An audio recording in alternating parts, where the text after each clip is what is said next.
The carer's assessment. What is the carer's assessment? If you provide care to a friend or family member with a dementia, you are entitled to have a carer's assessment. The carer's assessment was established as part of the Care Act 2014, which sets out legal rights of people with caring responsibilities to receive an assessment and then receive support dependent on their needs. In our area, Encompass North West, who are also known as Carers Lancashire, they provide this service if you live in Fylde or Wyre.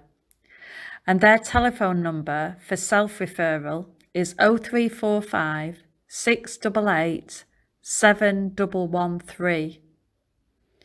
Now, if you live in the Blackpool area, it's provided through social services, and the telephone number for self-referral is 01253 477 592. And if you don't wish to refer yourself for this assessment, you could ask your doctor or any nurse that's supporting you to do this for you. The assessment looks at the impact that caring has upon you, caring for your loved one, and it will identify any support that you may need. So this could include respite care for the person with dementia, so that you've got some time for yourself to go and treat yourself and look after yourself. Or it may be that it identifies that you could do with some help coming into the home to give you a little bit of time off. So what will happen at the assessment? Well, the social worker or the person that works for Encompass will usually visit you at home. If they come to your home, the advantage is they can see the challenges you face. But if they do this assessment over the phone, you'll need to be quite clear about your challenges. They'll ask you about your daily and your nightly routine. So they will be interested in what caring responsibilities you may have throughout the night. For instance, whether the person you care for gets up during the night, affecting how much sleep you both get. The social worker will ask you about the practicalities of caring for the person with dementia, such as getting them washed and dressed, managing the cooking and helping them to eat and drink, and getting them in and out of bed, etc. The more specific you are able to be about these tasks, the better the results of the assessment will be.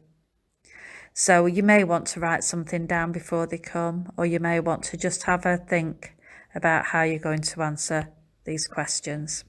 They'll look around your home to see if you will benefit from any adaptations or aids.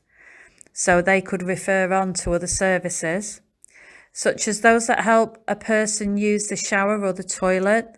So an occupational therapist may be asked to visit, or get in and out of bed. They'll ask you whether you get any time for yourself to visit friends or simply spend some time away from the person with dementia. Now, it might not seem important to talk about whether you get any time for leisure activities or fun, but time to ourselves is key to keeping happy and healthy, and we cannot look after anyone else if we're not well ourselves.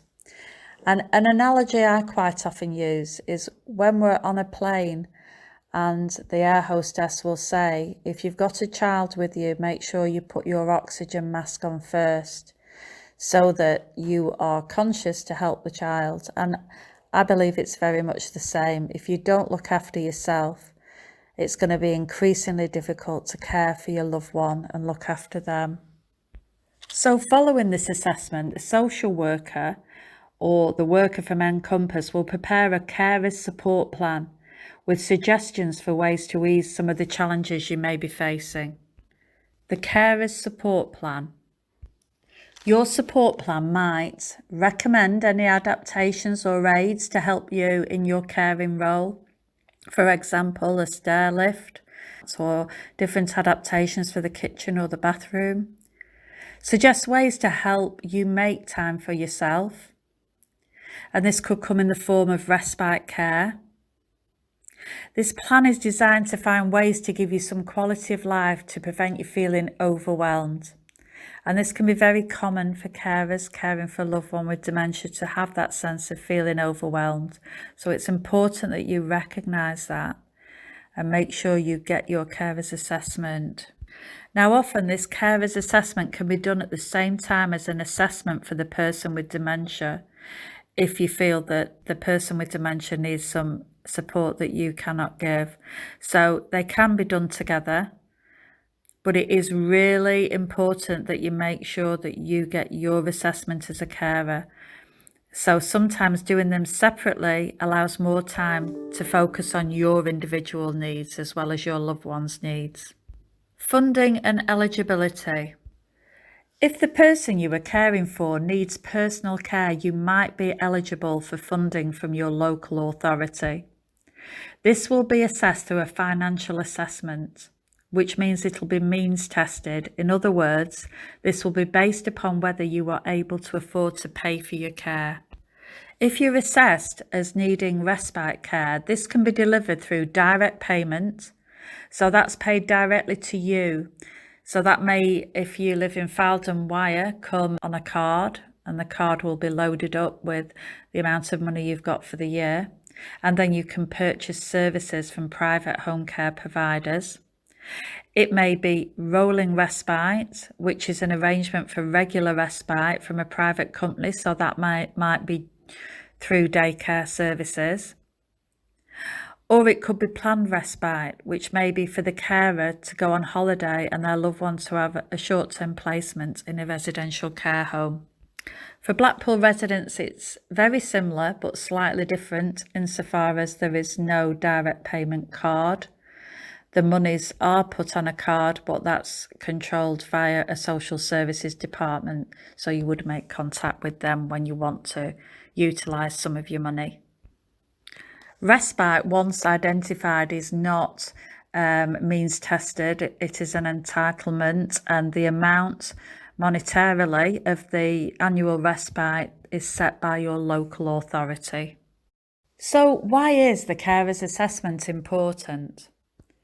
Well, a tailored support plan can give you more quality of life, stopping you from potentially becoming anxious, depressed, or physically unwell. It can help give you time to recharge and energise so you're able to continue caring. Remember that oxygen mask that you need to put on yourself first. It'll help you look after the person with dementia for as long as you want to and feel able to. So many thanks for listening again. Once again, this slide shows my contact number if anybody needs to speak to me for any advice or signposting. It shows the Admiral Nurse Helpline number. Please do use that if you need it. Monday to Friday 9 till 9, Saturday and Sunday 9 till 5. And for any ex-veterans out there, we have a local Royal British Legion Admiral Nursing Service and the number's on there.